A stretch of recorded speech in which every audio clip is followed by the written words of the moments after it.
C'est une image rare. Je ne suis pas sûr que vous voyez plusieurs fois ce type de photo. L'ensemble des groupes d'opposition de l'Assemblée nationale se réunissant afin d'enclencher un référendum d'initiative partagée contre la privatisation des aéroports de Paris. Disposition phare de la loi Pacte en cours d'examen au Parlement. Un processus inédit afin de ne pas répéter l'erreur de la privatisation des autoroutes, explique-t-il. Est-ce qu'aujourd'hui on pourra acheter les patrimoines autoroutiers? Jamais. Et là, la concession d'ADP, elle est pour 70 ans. Que vaudra ADP dans 70 ans?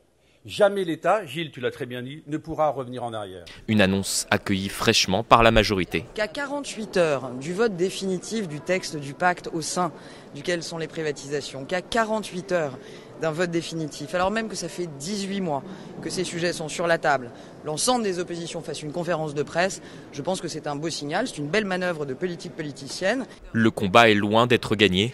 Le chemin du référendum d'initiative partagée est long et semé d'embûches. Si après avoir été validée par le Conseil constitutionnel, la proposition de loi référendaire recueille le soutien d'un dixième des électeurs, soit plus de 4,5 millions de signatures de citoyens, il reste encore un filtre de taille, le Parlement.